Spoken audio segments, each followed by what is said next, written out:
Nagsisimula ang araw ni PO2 Mervin Alcaraz sa paggising ng maaga. Alas 5 ng umaga siya bumabangon para mag-ayos at pumasok sa presinto. Naliligo siya ng mabilis, nagsusuot ng uniforme at dumaraan sa maliit na karinderya para doon na mag-almusal. Tapos ay sumasakay siya ng jeep papunta sa istasyon ng pulis kung saan siya nakadistino. Sa trabaho ay madalas na abala si Mervin sa pagre-record ng blatter, pag-iikot sa mga barangay at pakikipag-usap sa mga reklamo ng residente na madalas ay tungkol sa away magkakapitbahay, nakawan ng kung ano-anong bagay o lasing na nanggugulo. Paminsan-minsan, sumasama rin siya sa operasyon ng mga mas nakatataas na opisyal. Tahimik lang siya, pero maayos siyang magtrabaho at may respeto siya sa lahat. Pagkatapos ng kanyang duty, ay umuuwi siya sa inuupahang kwarto sa isang lumang apartment building sa May Recto. Kumakain siya ng hapunan sa isang tapsilugan at pagkatapos ay nanonood siya ng balita sa maliit na TV at minsan ay nag-eehersisyo bago matulog. Araw-araw, pareho lang ang routine niya at sanay na siya sa ganoong buhay. Pagkatapos ng isang mahabang araw sa presinto, ay pagod na bumaba si Mervin mula sa jeep at naglakad na siya papunta sa kanyang apartment. Tumagal ang duty niya dahil sa isang buy-bust operation na nauwi sa habulan sa Skinita. Hindi man siya ang direktang humabol ay siya ang naiwang nag-file ng report at nag-asikaso sa sospek. Masakit na ang batok niya, mabigat ang katawan at ang tanging iniisip niya ay ang kanyang higaan para makapagpahinga at makatulog. Pagpasok ni Mervin sa maliit niyang kwarto ay dumiretso siya sa lababo para maghilamos. Naghubad siya ng uniforme, nagpalit ng puting sando at nahiga sa kama. Kinuha niya ang cellphone mula sa bulsa ng kanyang pantalon at nakita niya ang isang unread message mula kay Oscar. Binuksan niya ang mensahe ni Oscar at pabulong niya itong binasa. "Pare, tawagan mo ako kapag may libre kang oras. May importante akong sasabihin sa'yo." Aba, ano kaya yon? Napakunot ang noo ni Mervin. Hindi niya alam, ngunit bahagya siyang nakaramdam ng kaba sa mensaheng yun ng kanyang kaibigan. Inilapag niya sandali ang cellphone sa dibdib habang nakatitig sa kisame. Matagal na silang magkaibigan ni Oscar. Sabay silang lumaki sa baryo kung saan dating nakatira ang kanyang pamilya. Kahit lumipat na siya sa Maynila para maging pulis, ay hindi nagbago ang closeness nila ng kanyang kaibigan.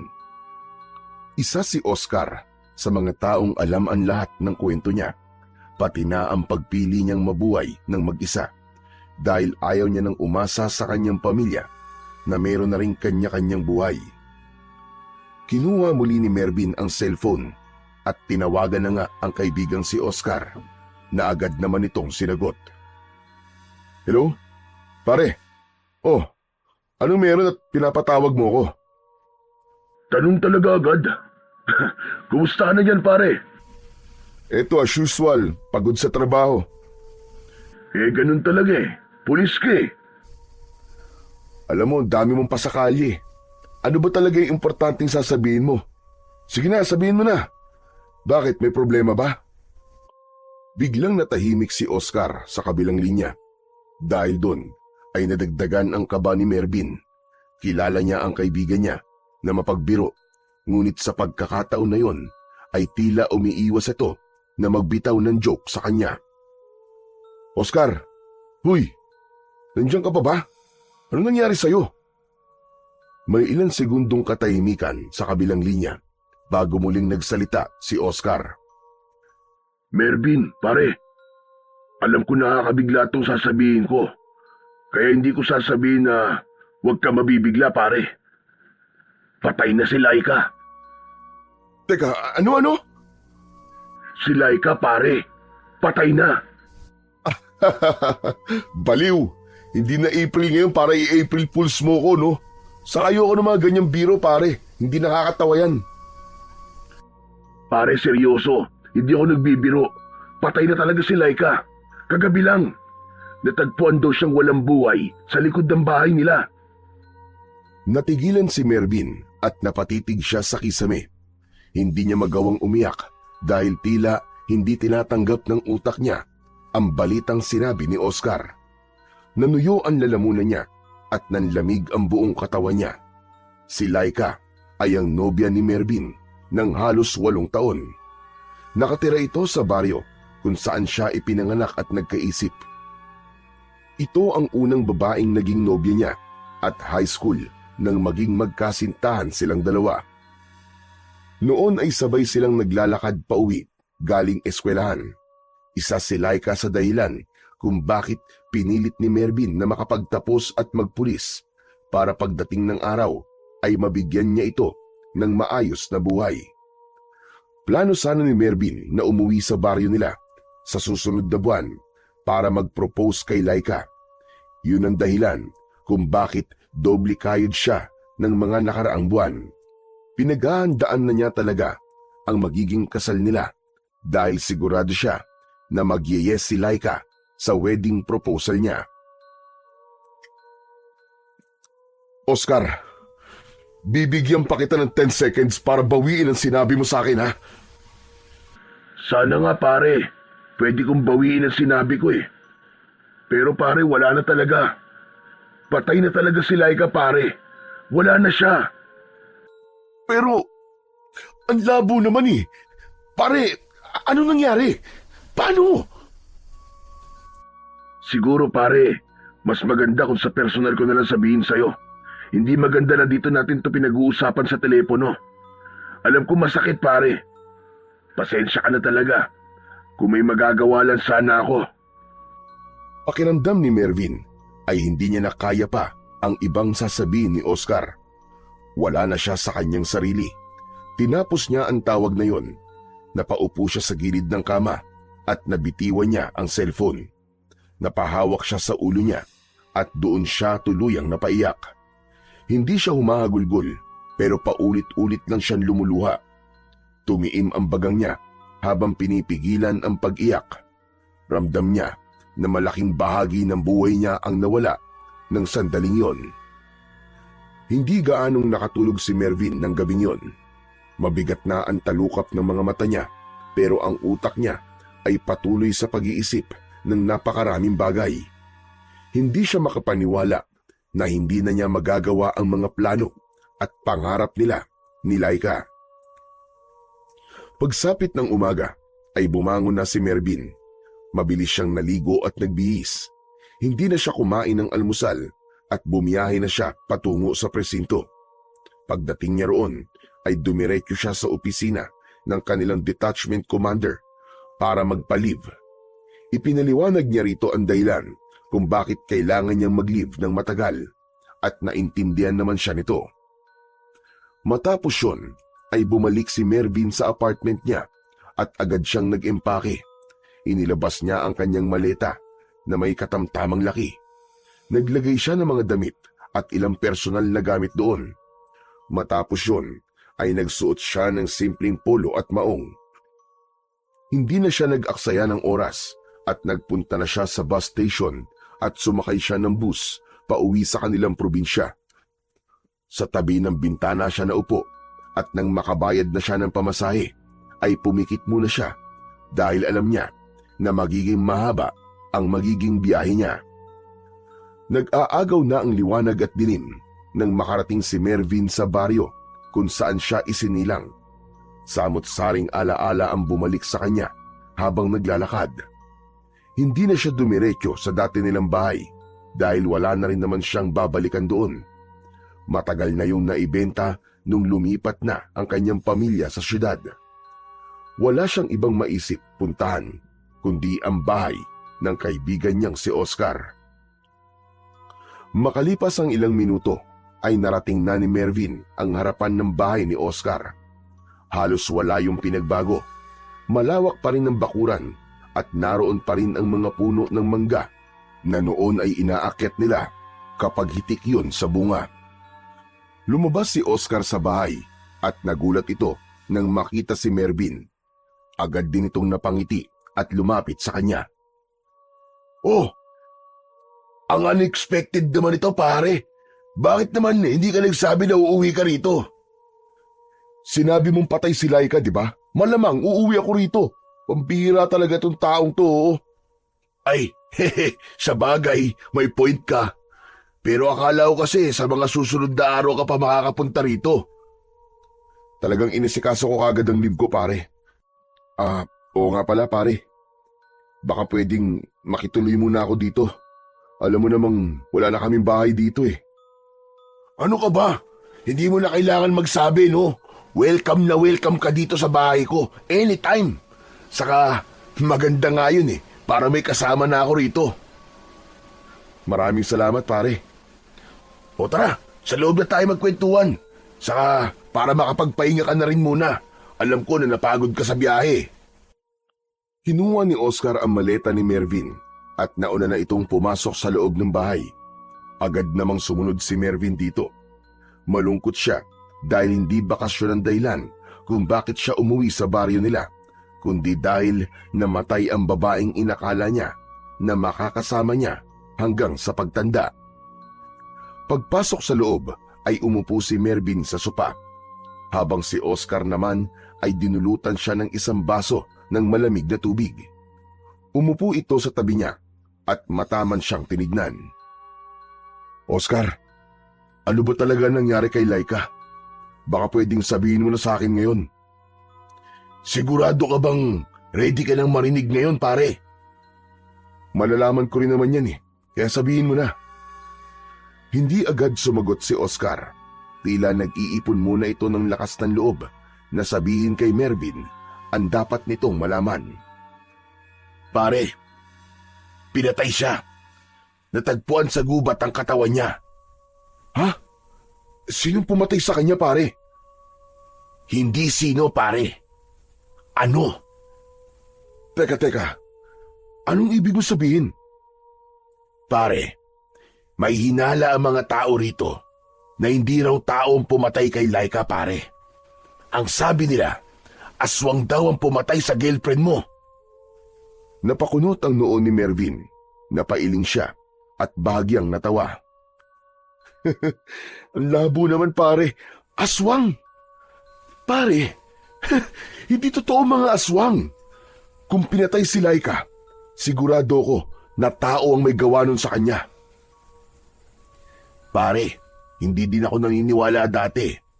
Pero nang makita kong bangkay ni Laika, parang gusto ko nang maniwala na may aswang talaga na gumagala dito sa baryo natin. Bakit? Ano bang itsura ng katawan ni Laika nang makita nyo? Bakit nasasabi mong aswang ang pumatay sa kanya? Pasensya na, pare.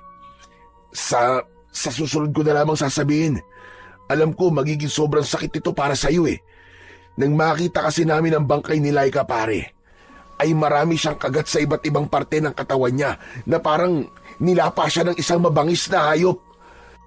Tapos, wakwak ang dibdib niya, pare. May laslas din siya sa magkabilaan niyang pulso. Nagpatuloy sa pagsasalita si Oscar, pero tila wala nang naintindihan si Mervin sa iba pa nitong mga sinabi.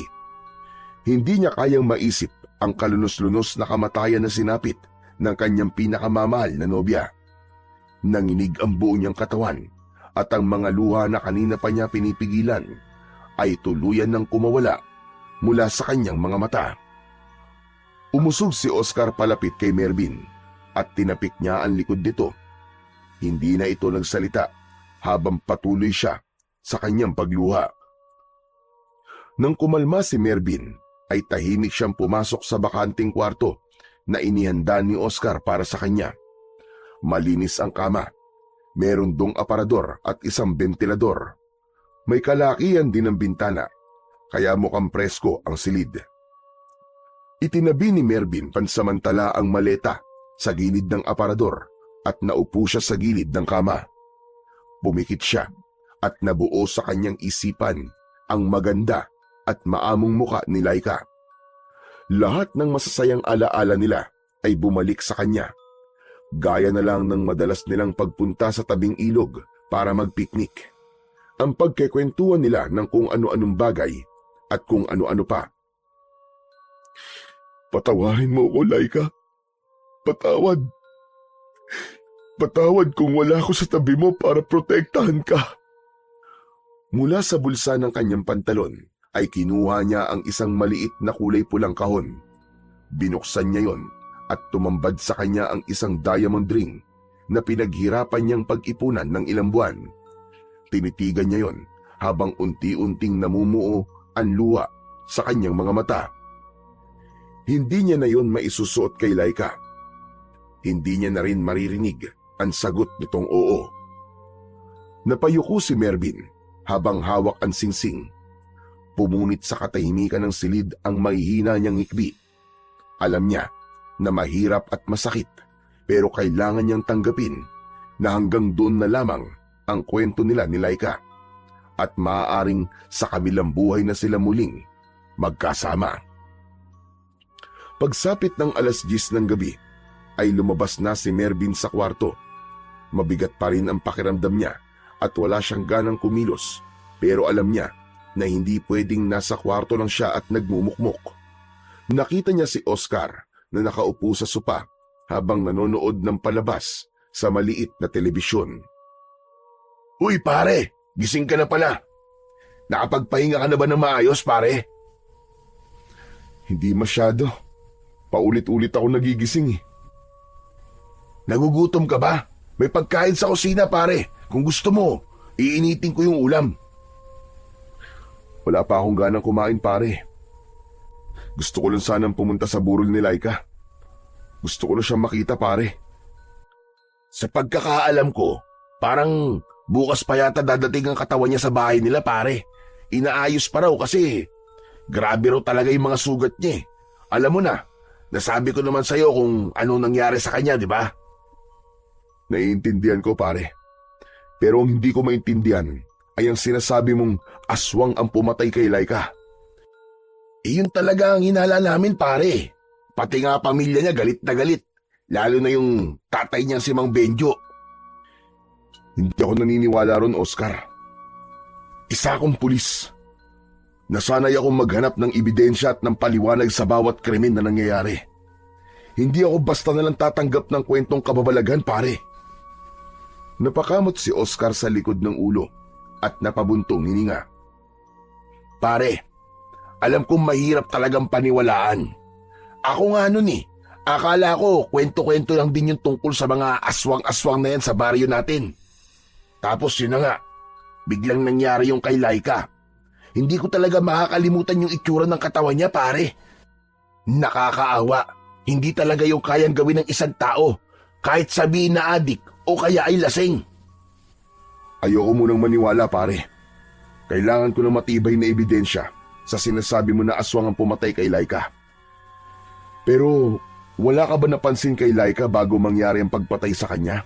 May mga kakaiba ba sa kilos niya? Pare naman, ginagamit mo na ang pagkapulis mo sa akin eh. Parang iniimbestigahan mo na ako niyan eh. Sagutin mo na lang ang tanong ko pare. Napakunot ang noo ni Oscar at nag-isip ito ng ilang segundo bago sumagot. Meron pare. Mga 2 o 3 araw bago siya mamatay, ay parang balisa siya pare. Tahimik lang palagi at parang may iniisip. Tapos isang gabi, tinanong niya ako kung paano raw pumunta sa Maynila. Sabi ko nga bakit hindi niya sa'yo itanong kasi ikaw ang nasa Maynila? Malay ko ba sa pagpunta sa syudad? Hindi pa nga ako nakakaalis sa baryo natin, no? Hindi ba niya sinabi pare kung bakit niya gustong pumunta sa Maynila? Hindi. Siguro. Baka naman gusto lang niya makita ka. Hindi ba, matagal-tagal na rin yung huling beses na umuwi ka rito eh. Natahimik si Mervin at naglaro sa isip niya ang imahe ni Laika. Sa loob niya ay may pakiramdam siya na parang may mali sa pagkamatay ng kanyang nobya. Naramdaman niya ang pag-usbong sa puso niya ng pagnanais na alamin kung ano talaga ang nangyari. O paano pare? Mauna na ako matulog ha. Kapag nagutom ka, may pagkain sa kusina. Sige pare, maraming salamat. Humikab muna si Oscar at nagkamot ng tiyan bago pumasok sa kwarto nito. Naiwan si Mervin na nakaupo pa rin sa sopa. Tumayo siya at lumapit sa bintana. Hinawi niya ng bahagya ang kurtina at tumingin sa labas. Walang katao-tao sa daan. Noon ay hindi ganun ang lugar na yon. Kahit liblib ang baryo nila, kapag ganung oras ay may mga tao pa rin sa labas. Marami pa rin mga batang naglalaro. Paulit-ulit na bumalik sa isip ni Mervin ang mga sinabi ni Oscar. Ang itsura ng katawan ni Laika. Ang balak raw nitong pumunta ng Maynila at ang hinalang aswang ang may kagagawan sa pagpatay dito. Pero sa isang pulis na gaya niya, na sanay sa lohika at ebidensya, ay mahirap paniwalaan ang mga ganong kwento. Hindi nagtagal ay bumalik na si Mervin sa kwarto niya at humiga.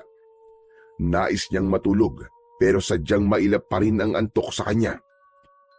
Tumayo si Mervin at lumabas ng bahay. Huminga siya ng malalim habang niyayakap siya ng malamig na hangin.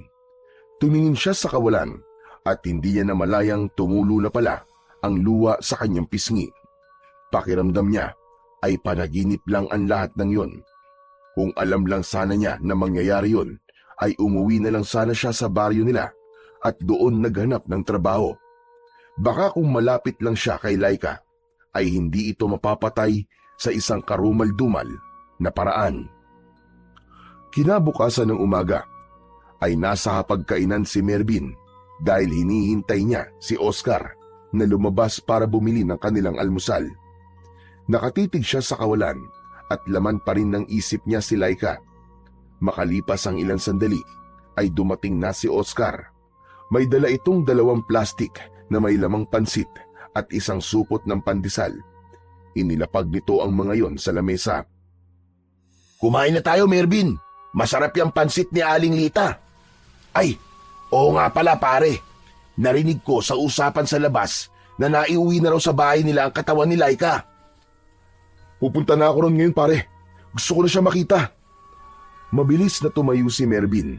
Napatayo rin si Oscar at humarang sa daraanan niya. Sandali lang pare. Kumain na muna tayo. Pwede naman tayo magpunta ron pagkatapos natin mag-almusal eh. Gusto ko na siya makita pare. Ngayon na. Alam ko pare. Pero hindi ka pa kumakain simula kagabi. Pare, kailangan mo ng lakas. Maawa ka naman sa sarili mo. Natigilan si Mervin. Naramdaman niya ang pag-aalala ng kaibigan niyang si Oscar sa kanya. Kaya muli siyang bumalik sa pagkakaupo at sinimulang kumain kahit wala siyang ganang kumain. Matapos mag-almusal, ay kagad na naglakad sina Mervin at Oscar papunta sa bahay ni Laika. Tahimik lang sila pero hindi nagtagal ay hindi na nakatiis si Oscar na magtanong. Paring Mervin, sigurado ka ba talaga na gusto mo siyang makita? Handa ka na ba talaga, pare? Alam ko mas lalo ako masasaktan kapag nakita ko siya. Pero sigurado na ako pare. Kailangan kong makita si Laika. Pero alam mo, naisip ko na siguro kung nandito lang ako, hindi mangyayari yung kay Laika eh. Kahit paano, may kasalanan pa rin ako sa nangyari. Bilang boyfriend niya, ako dapat ang nagpoprotekta sa kanya. Ano ka ba pare? Wala kang kasalanan sa nangyari kay Laika. Wala sa atin ang may kagustuhang mangyari yun sa kanya. Ang may kasalanan dito ay kung sino o ano ang pumatay sa kanya. Sandaling natahimik si Mervin. Binilisan niya ng bagya ang hakbang. Ngunit nang matanaw na niya ang bahay ni Laika, ay nakaramdam siya ng panghihina. Lalo na nang makita niya ang mga pinapasok na bulaklak sa loob ng bahay at ang tinatayong tolda sa harapan. Sa pagdating ni Mervin sa tapat ng bahay ni Laika, ay nakita nila ang mga taong abala sa pag-aayos para sa unang araw ng burol ni Laika. 2 palapag ang bahay ni Laika. Yun ang pinakamalaking bahay sa baryo nila dahil may kaya sa buhay ang pamilya nito. Maya-maya pa ay lumabas sa bahay ang tatay ni Laika na si Mang Benjo. Matangkad ito at matikas ang pangangatawan. Nagtama ang mga mata nito at ni Mervin. Hindi nagdalawang isip si Mervin na lumapit kay Mang Benjo. Tito Benjo, nakikiramay po ko. Salamat, Mervin. Salamat at dumating ka. Sigurado ako na gusto ni Laika na nandito ka. Nakikiramay din ako sa'yo. Tito, pwede ko na po ba siyang makita? Sige, pumasok na kayo. Nasa sala siya. Kanina lang namin naiuwi ang katawan niya mula sa punerarya. Napalunok na lamang si Mervin saka tumango. Pagpasok sa loob ng bahay ay nakita niya kagad ang kabaong ni Laika. Maraming bulaklak ang gilid nun at sa tabi ay naroon ang larawan ni Laika. Buhay na buhay ito sa larawan na yon. Natigilan si Mervin para bang hindi siya makagalaw at hindi niya magawang ihakbang ang kanyang mga paa. Tinapik siya ni Oscar sa balikat. Sige pare, kaya mo yan. Lapitan mo siya. Hihintayin na lang kita rito. Iniwan siya ni Oscar at naupo ito sa upuan na malapit sa pinto. Mabagal ang bawat takbang ni Mervin palapit sa kabaong. Nang makalapit na siya sa kabaong, ay sinilip niya doon si Laika at doon siya tuluyang nadurog. Payapa ang mukha ni Laika, ngunit kahit meron itong makeup, ay kita pa rin ang mga pasa at pilat sa mukha nito. Nakasuot ito ng puting bestida at maganda ang pagkakaayos ng buhok nito. Napahagulgol ng iyak si Mervin. Bumagsak siya sa gilid ng kabaong habang nakahawak sa gilid noon. Nilapitan siya ni Oscar at hinimas ang kanyang likod habang pilit siyang inaalo. Ngunit alam ni Mervin na walang kahit na anong salita o pagdamay ang makakabura sa katotohanang wala na si Laika. Wala na ang babaeng pinakamamahal niya. Matagal bago kumalma si Mervin at nang kumalma na siya ay niyaya siya ni Mang Benjo na umupo sa unang hanay ng upuan sa harap ng kabaong ni Laika. Hindi ko pa rin matanggap hanggang ngayon, Mervin.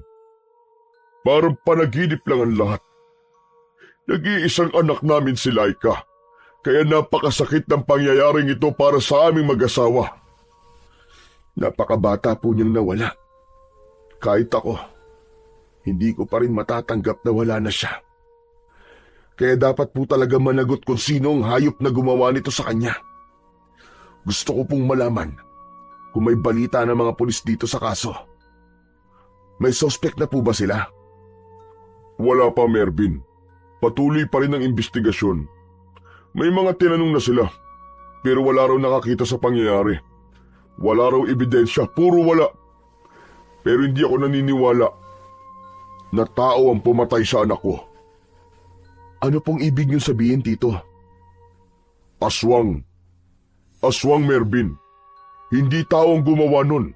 Aswang ang pumatay kay Laika. Mas mabuti siguro na hintayin na lang po natin ang resulta ng investigasyon ng mga pulis dito. Baka mas makakabuti po yun kaysa mag-isip tayo ng kung ano-ano. Bakit, Mervin? Hindi ka ba naniniwala sa aswang? Hindi agad nakasagot si Mervin sa tanong na yun ni Benjo. Masyadong malalim ang tingin nito sa kanya. Tito, ang totoo po niyan, hindi po eh. Hindi po ako naniniwala sa mga ganon. Kung narito ka lang sa baryo nitong mga nakaraang taon, sigurado kong hindi yan ang isasagot mo. Ilang bata at matatanda na bigla na lang nawawala. Ilang mga alagang hayop na rin ang natatagpuan na walang lamang loob tuwing umaga. Mervin, totoo mga aswang. At hindi basta-basta kwento lang. Totoo mga aswang at sila ang pumatay sa anak ko. Hindi agad nakaimik si Mervin. Nakatingin lang siya kay Mang Benjo at kahit paano ay naiintindihan niya ang biglang pagsulpot ng galit sa mukha nito. Nag-iisang anak nito si Laika Kaya talagang napakasakit para rito na mawala ito ng napakaaga. At kung hindi maibibigay ng mga pulis ang hustisya para sa anak ko, ay ako na ang kikilos. Pero tito, hindi po tama na ilagay niyo sa inyong mga kamay ang batas. Walang tama umalis sa isang magulang na nawala ng anak, Mervin. Ako ang bubuo ng grupo para tugisin ng mga halimaw sa baryo natin. Hindi ako titigil hanggat hindi ko na ipaghihiganti ang anak ko. Hindi na muna nagsalita si Mervin. Hinayaan niya munang bumaba ang emosyon ni Benjo. Maya-maya pa ay luminga siya sa paligid at may napansin siya na wala roon na inaasahan niyang makikita niya. Hindi niya nakikita ang nanay ni Laika. Mang Benjo, maiba po ko. Nasaan po si Tita Maricel? Parang simula po nang dumating kami ay hindi ko pa po siya nakikita.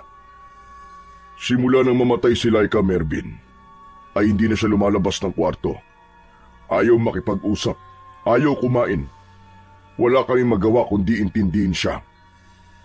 Sa gitna ng pag-uusap nila, ay dumaan ang matandang kasambahay ni Namang Benjo. Yun ay walang iba kundi si Manang Doray. Medyo kuba na ito at may hawak na tray ng mga tasa. Nang makita ito ni Benjo, ay tinawag nito ang matanda. Manang Doray, kumuha ka nga ng makakain para kay Mervin. Sige po, sir. Sandali lang po. Mabilis na nawala si Manang Doray at nagtungo ito sa kusina. Ilang minuto lang ay bumalik ito na may dalang plato na may biko at may latik sa ibabaw. May kasama yung mainit na tsokolate. Ibinigay nito yon kay Mervin at kahit busog pa siya ay tinanggap pa rin niya yon bilang respeto at paggalang. Habang inaabot ni Manang Doray ang pagkain, ay napatingin si Mervin sa mukha ng matanda. Napansin niya ang kakaibang tingin nito sa kanya na para bang may nais itong sabihin sa kanya pero hindi nito magawa. Nagtagal ng ilang segundo ang tinginan nila bago umiwas ng tingin si Manang Doray at muling umalis patungo sa kusina. Hindi alam ni Mervin pero may kakaiba siyang naramdaman sa tingin na yon ng matandang kasambahay. Ganun pa man, iniisip na lang niya na malungkot din ito gaya nilang lahat dahil mula pagkabata ay ito na ang nag-alaga kay Laika hanggang sa magdalaga ito. Sa 3 gabi ng lamay ni Laika ay palaging naroon si Mervin. Tumutulong na rin siya sa pag-aasikaso ng mga nakikipaglamay. Tumulong siya kay Manang Doray sa pagluluto ng pagkain at pagsisilbi ng kape at biskwit sa mga tao. Tuwing madaling araw naman, kung kailan wala nang masyadong tao, ay nasa tabi lang siya ng kabaong ni Laika para bantayan ito. Hanggang sa dumating na ang araw ng libing ni Laika at doon ay ibinuhos lahat ni Mervin ang luha at hagulgul niya. Wala na siyang pakialam kahit pa maraming tao dahil ang gusto niya ay mailabas ang labis na lungkot niya sa pagkawala ng babaeng kanyang minamahal. Habang tinatabunan ng lupa ang kabaong ni Laika, ay piping nangako dito si Mervin na hindi siya aalis ng baryo nila nang hindi nabibigyan ng hustisya ang pagkamatay nito. Pagkatapos ng libing ni Laika, ay sabay na umuwi sina Mervin at Oscar. Wala silang imikan habang naglalakad. Namumugto ng gusto ang mga mata ni Mervin dahil sa labis na pag-iyak kanina sa sementeryo.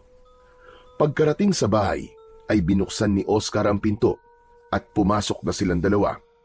Sabay silang naupo sa sopa habang ramdam nila ang pagod. Maya-maya ay tumingin si Oscar kay Mervin at seryosong nagsalita. Hindi naman sa pinapaalis na kita, pare, ha? Pero tanong lang, babalik ka na ba niyan sa Maynila ngayong nailibing na si Laika? Hindi ba yun naman talaga ang ipinunta mo rito? Hindi ko kayang umalis dito nang hindi ko nasisiguro na makukuha ni Laika ang hustisya, pare. Magsasagawa ko ng sarili kong investigasyon kung kinakailangan. Hindi ako titigil hanggat hindi ko nalalaman kung sino ang pumatay kay Laika. At dapat ay magbayad siya. Pero pare, paano ang trabaho mo sa Maynila? 2 linggo ko nakalib pare. Kung kinakailangan ko mag-extend pa, ay gagawin ko yun para kay Laika. Grabe pare, ang tindi talaga ng pagmamahal mo sa kanya. Sigurado ko na kahit nasa langit na si Laika ngayon, ay kilig na kilig pa rin siya sa'yo. Hindi lang ang pagmamahal ko kay Laika ang dahilan kung bakit ko to ginagawa. Dahil hanggang ngayon, malaya pa rin ang pumatay sa kanya. At habang hindi pa siya nauhuli, may posibilidad na meron pang sumunod. Baka may iba pa siyang biktimahin. Magsasalita pa sana si Oscar, pero hindi na nito nagawa nang may narinig silang sumisigaw na matandang lalaki mula sa labas. Mag-ingat kayo sa mga aswang! Nasa baryo pa rin natin sila! Dadami pa mamamatay kung hindi tayo kikilos! Huwag na kayong lalabas kapag madilim na! Makinig kayo sa akin! Totoo mga aswang! Totoo sila! Napatingin si Mervin kay Oscar habang nakakunot ang noo. Matapos ang ilang segundo ay tumayo si Mervin at lumapit sa bintana. Hinawi niya ang kortina at dumungaw. Nakita niya sa kalsada ang isang matandang lalaking balbas sarado. Magulo ang buhok at putikan ang mga paa. Punit ang damit nito at maging yon ay puno rin ng natutuyong putik. Paulit-ulit itong sumisigaw habang naglalakad tangan ng isang may kahabaang patalim na noon lang niya nakita. Oscar, sino ba yung matandang yun? Yun. Si Mang David. Sa kabilang baryo siya nakatira. Pero dito na lumipat. Sabi nila, pinatay daw ng aswang ang buong pamilya niya. Mula noon, parang nawala na sa sarili. Nakakaawa naman pare. Kahit siguro ko kapag nawala ang buong pamilya ko ganyan din ang mangyayari sa akin. Pero alam mo paring Mervin, may nagsasabi dito na parang nagbabaliw-baliwan lang daw yan si Mang David para hindi raw siya mapaghinalaan. Mapaghinalaan na ano? Kasi may hinala ang ibang tao rito na baka siya rin ang aswang. Baka raw siya rin mismo ang pumatay sa buong pamilya niya at nagkukunwari siyang baliw para hindi mapaghinalaan na aswang. Pero wala namang matibay na ebidensya kaya hindi siya napapalis ng mga tao. Kaya ayan, pinabayaan na lang kahit na minsan parang wala talaga siya sa wisyo. Aswang na naman? Kung aswang ako, bakit ko naman papatayin ang sarili kong pamilya, di ba? Ang mga tao talaga kung minsan, basta may masisi lang. Yun ay base lang sa mga naririnig ko pare Hindi rin ako sigurado kung totoo o hindi. Habang pinagmamasdan ni Mervin si Mang David, ay napansin niyang may 3 batang lalaki na sumusunod sa matanda. May hawak ang mga yon ng mga bato at labis siyang nagulantang nang biglang pinagbababato ng mga bata si Mang David, kung saan-saan tinamaan ng matanda, habang ang mga bata naman ay tuwang-tuwa, lalo na nang mapalood sa lupa si Mang David. Hindi na nag-atubili pa si Mervin. Mabilis siyang lumabas ng bahay. Agad niyang nilapitan ang matanda at iniharang niya ang sarili niya rito. Matalim ang mga mata na tinignan niya ang 3 bata. Hoy! Ano ba kayo? Tama na yan! Kayo mga salbahe kayo Umuwi na kayo! Nagulat ang mga bata sa sigaw ni Mervin. Binitiwan ng mga ito ang mga bato at saka mabilis na tumakbo palayo. Nilingon ni Mervin si Mang David. Yumukod siya at doon niya nakita na dumudugo ang noon nito.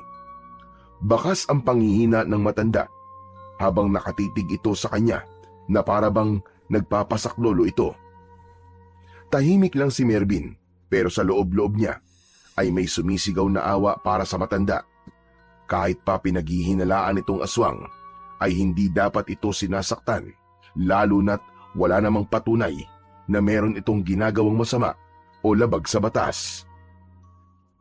May sugat po kayo sa noo, Tatang. Kaya niyo po bang tumayo? Hindi sumagot si Mang David. Nagpumilit itong tumayo, pero nang mabubuwal ito, ay agad itong inalalayan ni Mervin. Hinawakan niya ang braso at likod ng matanda. Mang David, kailangan po nating gamutin ang sugat niyo kasi hindi po tumitigil ang pagdurugo Baka po ma-impeksyon yan. Sumama po kayo sa akin. Hindi pa rin umimik si Mang David. Iginiya ito ni Mervin papunta sa bahay ni Oscar. Ramdam niya ang panghihina ng matanda sa bawat paghakbang nito, kaya patuloy niya itong inaalalayan. Sa kabila ng mabahong amoy at lagkit ng balat ni Mang David, ay hindi ito binitiwan ni Mervin. Papasok na sana si Mervin sa bahay ni Oscar kasama si Mang David nang bigla silang sinalubong ni Oscar. Kita sa mukha nito ang pagkabigla at agad na hinarangan nito ang pintuan. Mervin, pre! Bakit kasama mo yan? Hindi pwedeng pumasok dito ang baliw na yan at baka kung ano pa ang gawin niya eh. Tignan mo nga at may dala pa siyang patalim. Hindi mo ba nakikita, pare? May sugat siya at duguan. Kailangan niyang tulong. Ako na ang bahala sa kanya. Huwag ka na maraming sinasabi dyan. Napailing si Oscar at napatingin kay Mang David. Ay nako, sige na nga. Pero wag mo siyang papaupuin sa sopa ha. Ang baho-baho niyan eh. Hindi na kumibo si Mervin at ipinasok na niya si Mang David sa bahay. Pinaupo niya ito sa upuang kawayan, malapit sa bintana. Oscar, pakuha naman ng alkolo, tsaka bulak, at kahit na anong gamot para sa sugat. Lilinisan ko muna ito bago ko lalagyan ng gamot. Napabuntong hininga si Oscar, pero tumalima rin ito. Pumasok ito sa kwarto nito para kuhanin ang mga bagay na sinabi ni Mervin. Samantala, humarap si Mervin kay Mang David na bakas pa rin sa muka ang labis na panghihina. Ano po nararamdaman niyo, Mang David? Nahihilo ko at saka nanlalabo ang paningin ko. Huwag po kayo mag-alala, Tatang. Gagamutin ko po kayo. Ligtas po kayo rito. Hintayin lang po natin si Oscar. Dumating si Oscar na may dalang alkohol, bulak at ointment para sa sugat. Inilapag nito ang mga yon sa lamisita sa tabi ni Mervin at tumayo ito malapit sa pinto. Kinuha ni Mervin ang bulak at binasayo ng alkohol. Tatang, masasaktan po kayo ng konti rito ha, pero kailangan ko po itong gawin para hindi po maimpeksyon ang sugat nyo. Kaya-kaya ko yan. Marami na ako naranasang mas masakit pa sa sugat na yan. Biglang natigilan si Mervin. Napahinto ang kanyang kamay sa ere bago idampi ang bulak sa sugat.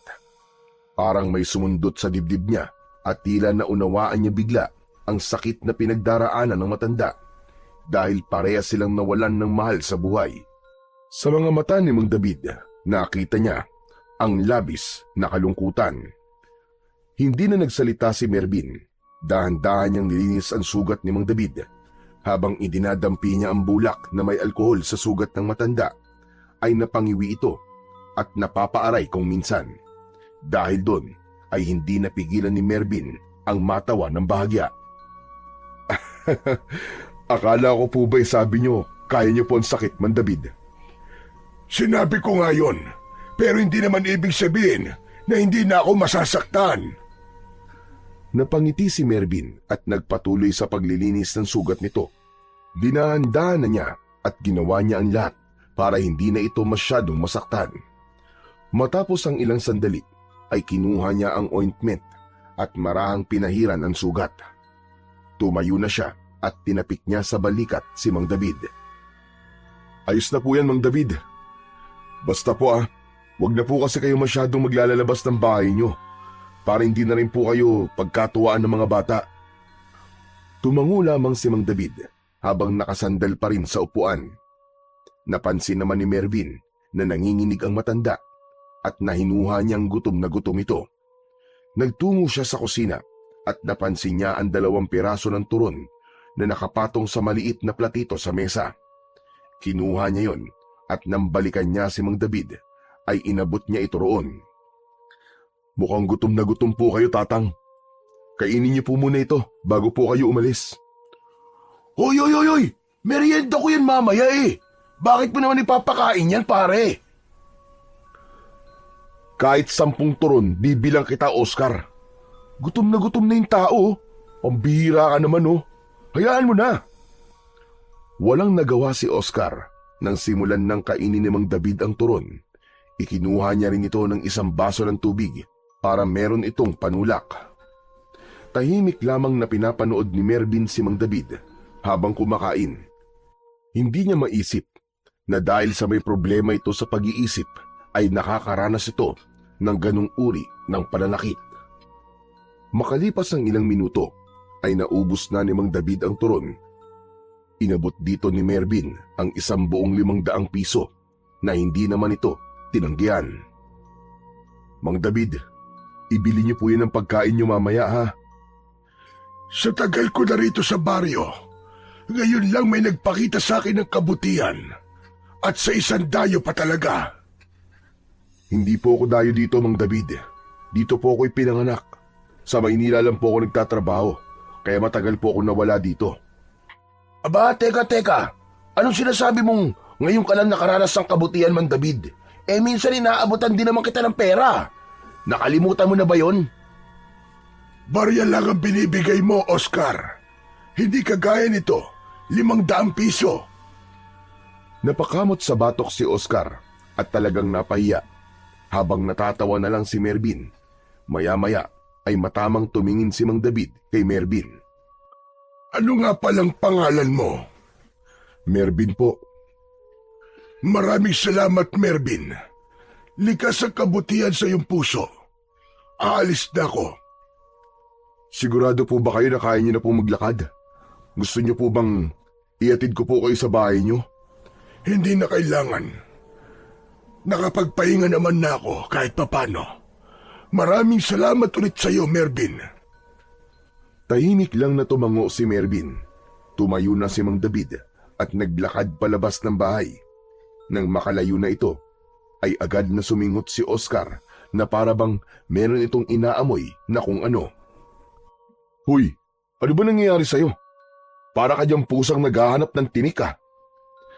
Ang baho talaga ng bahay, tol. Kailangan natin maglinis. Amoy galing sa kanilang iniwang amoy ni Mang David eh. Grabe ka naman sa tao, pre. Ang baho ng bahay ay kayang linisin. Pero yung tulong at kabutihan na pinakita natin sa kanya, sigurado akong habang buhay niya yung maaalala.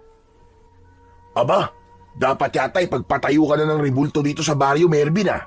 Ikaw ang patron ng mga pulubi at amoy impyerno.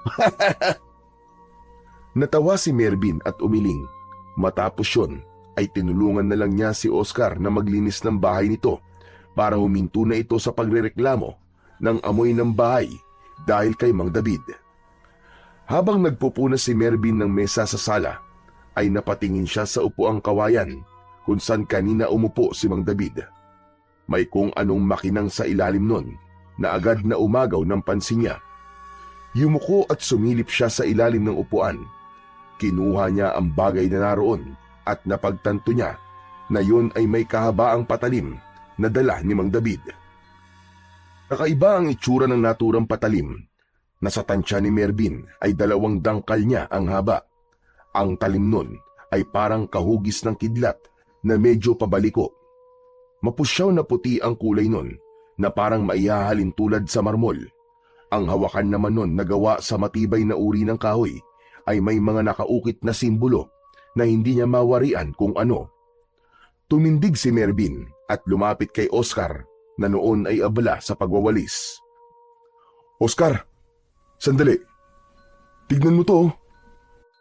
Oh, di ba kay Mang David yan? Bakit mo ninakaw sa kanya? Sira ulo. Sa tingin mo ba mukha ako magdanakaw? Naiwan niya to dun sa ilalim ng bangko. Kanina ko lang napansin. Palagi niyang dala yan kahit saan siya pumunta eh. Pero hindi naman niya yung ginagamit. Ang mabuti pa siguro ay ibalik natin to sa kanya. Tara, samahan mo ako. Napailing si Oscar, sabay buntong hinga. Ay nako pare, ang layo ng bahay ni Mang David baka akala mo. Dun pa yon sa may tabing ilog. Ang sukal pa ng daan papunta dun. Saka nakakatamad pre. Babalik din yun dito para kunin yun kaya huwag ka na magpapagod na puntahan siya. Saglit na natigilan si Mervin. Tinignan niya muli ang patalim. May kung anong hindi niya maipaliwanag na pakiramdam habang hawak niya yon. Maingat niyang inilapag ang patalim sa ibabaw ng mesa at ibinalik na niya ang atensyon sa paglilinis. Manaka-naka ay hindi niya maiwasang muling sulyapan ang kakaibang patalim habang si Oscar ay patuloy na nagwawalis at nag-aayos. Ang isip ni Mervin ay abala pa rin sa iniwang bagay ni Mang David. Naging mahirap para kay Mervin ang mga sumunod na araw. Gabi-gabi siyang umiiyak ng tahimik sa kwarto niya habang hawak ang larawan ng namayapa niyang nobya. Hindi pa rin siya makapaniwala na wala na si Laika. Parang panaginip pa rin ang lahat at minsan ay iniisip niya na magigising na lang siya at buhay pa pala si Laika. Tuwing umaga ay palaging nagpupunta sa sementeryo si Mervin upang dalawin at dalhan ng bulaklak si Laika sa libingan nito. Umuupo siya sa tabi ng puntod nito at kinakausap niya ito na parabang nasa tabi niya lamang. Nakipag-ugnayan din siya sa mga pulis ng bayan pero wala pa ring malinaw na sospek ang mga ito sa pagkamatay ni Laika. Lalong lumalim ang kalungkutan ni Mervin dahil pakiramdam niya ay mahaba pa ang laban nila para makamit ang hustisya. Habang ang kakaibang patalim naman ni Mang David ay nanatili pa rin sa bahay ni Oscar dahil hindi na yon binalikan pa ng matanda. Isang gabi, hindi makatulog si Mervin. Ramdam niya ang maalinsangan na gabi. Nakatodo na ang electric fan pero init na init pa rin siya. Sa huli, minabuti niyang bumangon at lumabas ng bahay para magpahangin. Tahimik ang paligid sa labas ng bahay ni Oscar. Tanging huni ng mga kuliglig at malayong tahol ng mga aso ang bumabasag sa katahimikan ng gabi. Tumayo siya sa tapat ng bahay. Subalit maya-maya, sa gilid ng kanyang paningin ay may napansin siyang gumagalaw sa kalsada. Isang nilalang ang naglalakad ng mabagal. Dahil sa madilim, ay hindi makita ni Mervin ang itsura ng naturang nilalang. Kumabog ng malakas ang dibdib ni Mervin habang sinusundan ng mata niya ang kilos ng nilalang. Nang mapalingon nito sa direksyon niya, ay nanlamig ang buo niyang katawan nang makita niya ang mapupulan nitong mga mata na tila nagliliwanag sa gitna ng dilim. Biglang tumakbo ang nilalang patungo kay Mervin. Habang palapit ito, ay doon niya nakita ang nakakatakot nitong anyo. Malahalimaw ang itsura nun at meron itong matutulis na mga ngipin at kuko. Hindi na nag-aksaya ng panahon si Mervin. Agad siyang pumasok sa loob ng bahay pero bago pa man niya ito maisarado ng tuluyan, ay naramdaman niyang merong pumipilit na buksan yun mula sa labas. Pinigilan niya na mabuksan ang pinto. Oscar! Oscar, gising! May tao sa labas! Adik yata, bilisan mo! Hindi nagtagal ay lumabas si Oscar sa kwarto nito. Ano? Ano ba nangyayari? May adik sa labas, tol! Kumuha ka ng kahit na anong pwedeng armas, bilisan mo! Sandali lang, anong kukunin ko? Itak, kutsilyo, kahit ano! Pamalo, basta kahit na ano! Nataranta si Oscar. Nagmamadali itong naghalungkat sa mga kabinet at ilalim ng lamesa.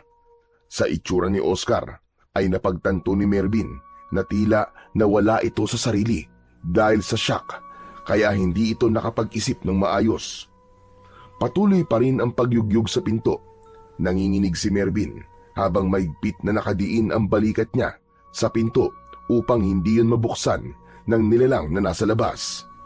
Sa gitna ng tensyon sa loob ng bahay, at habang pinipilit ni Oscar na makahanap ng kahit na anong maaaring gamiting sandata, ay napatingin si Mervin sa mesa sa sala.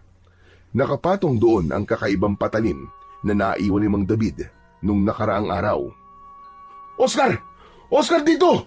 Dali, yung patalim ni Mang David! Nasa lamesa! Iabot mo sa akin! Ay, oo nga pala! Sandali lang! Mabilis na kinuha ni Oscar ang patalim, sabay abot kay Mervin. Nang mahawakan ni Mervin ang sandata, ay parang may malamig na enerhiyang dumaloy mula sa hawakan nito, papunta sa kanyang mga ugat. Nanindig ang balahibo niya, at parang may nagising na kung ano sa loob ng kanyang katawan.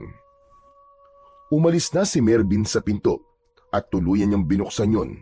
Buong lakas niyang sinipa ang tiyan ng nilalang at tumilapon ito sa lupa. Lumabas si Mervin, tangan ang kakaibang patalim. Bago siya naging pulis, ay nagsanay siya ng tanto jutsu. Isa yung uri ng Japanese martial arts na nakatuon sa paggamit ng patalim. Doon, hindi lang siya basta tinuruan na gumamit ng patalim bilang armas, kundi tinuruan din siyang magbasa ng galaw ng kalaban at umatake gamit ang mabilis, tiyak at nakamamatay na galaw. Sumugod ang nilalang na parang hayok sa dugo. Mabilis na gumalaw si Mervin at iniwasan niya ang matutulis nitong mga kuko. Yumuko siya at ginamit niya ang patalim para saksakin ito sa braso.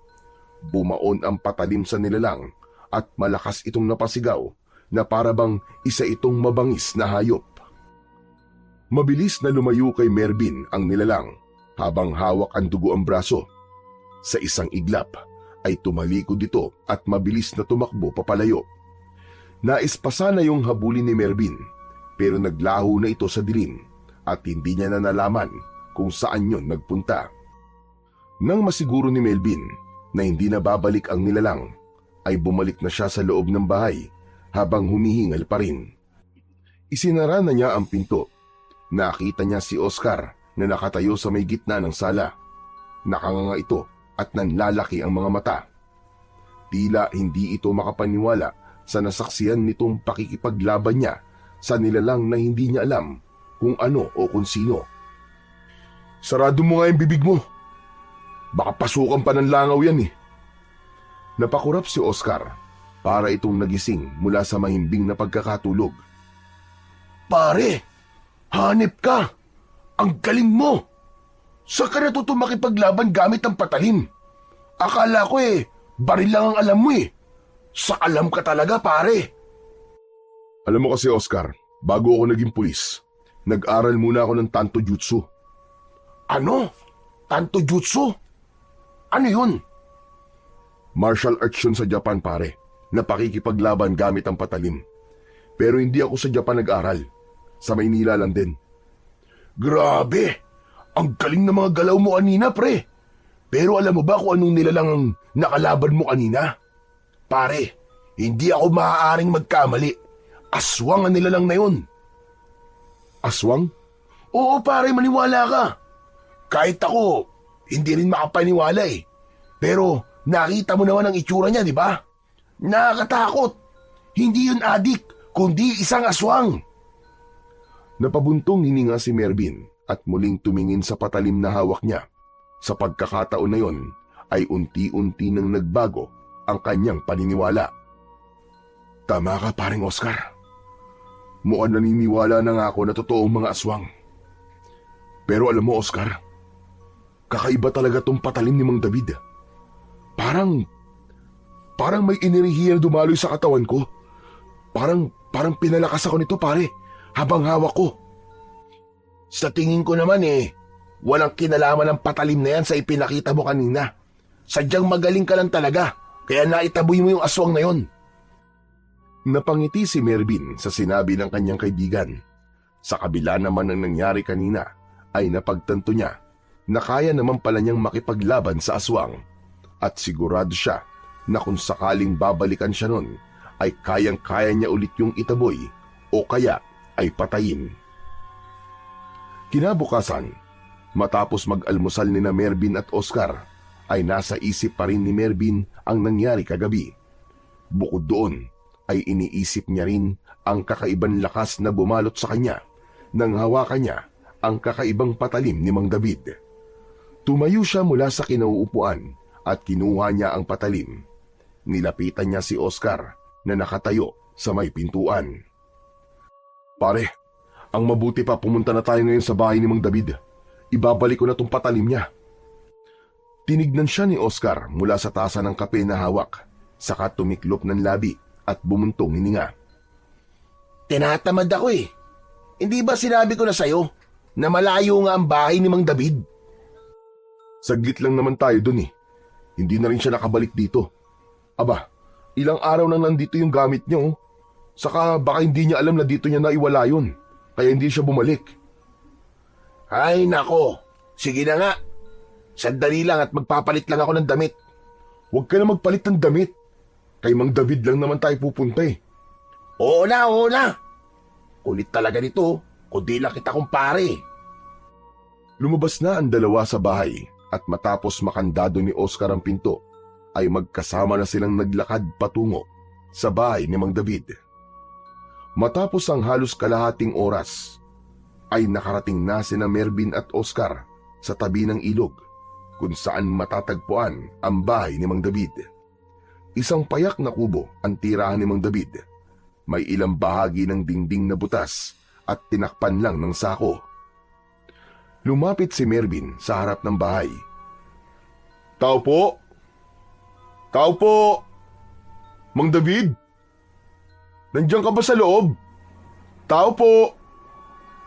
Hindi nagtagal ay bumukas ang pinto at lumabas si Mang David.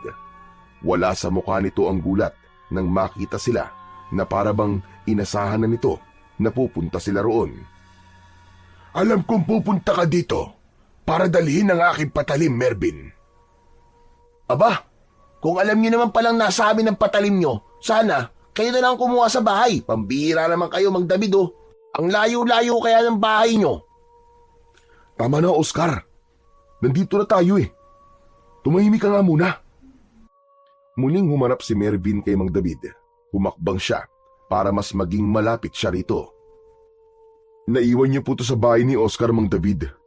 Hindi niyo po siguro napansin na naiwan niyo to kasi parang wala po kayo sa sarili niyo nung umalis kayo noon. Hindi ko naiwan yan, hindi ko alam. Sinadya kong iwanan yan doon. Napakanot noo si Mervin. Ha? Sinadya niyo pong iwan? Pero Mang David, bakit niyo po ginawa yon? Dahil naramdaman kong ikaw ang karapat-dapat na maging susunod na magmay-ari ng patalim na yan. Mabuti ang puso mo, Mervin, at may likas kang tapang at lakas na hindi meron ng lahat. Yan ang mga katangian mo para magdesisyon ako na ipamana na sa'yo ang aking armas. Teka, sandali lang po, Mang David. Naguguluhan po ako sa mga sinasabi niyo eh. Bakit niyo po ipapamana sa akin ang patalim na to? Oo nga naman, Mang David. Saka, kung pangamanahan niyo ang kaibigan ko, baka pwedeng kayamanan na lang. Tumahimik ka nga muna, Oscar. Ang daldal mo talaga. Mang David, ano ba talaga ang patalim na to? Tsaka, bakit po nung hawakan ko to kagabi, ay para bang may dumaloy na kakaibang lakas sa katawan ko? Nakita ko laban mo kagabi sa aswang. Mahusay ka, Mervin. Kaya napatunayan kong tama talaga ang desisyon ko na sa'yo ipagkatiwala ang patalim na yan. Ay, dako. Ang dami niyo pang pasakalye, Mang David eh. Pwede bang diretsuin niyo na kami? Ano ba talaga ang patalim na yan? Napabuntong hininga si Mang David at matama nitong tinignan si Mervin. Noon, ako ang gumagamit ng patalim na yan sa pakikipaglaban sa mga aswang. Sa dami ng napatay kong aswang, ay gumanti sila sa akin. Isang gabi, habang wala ako sa bahay, ay pinasok nila ang tahanan ko at pinatay nila ang buong pamilya ko.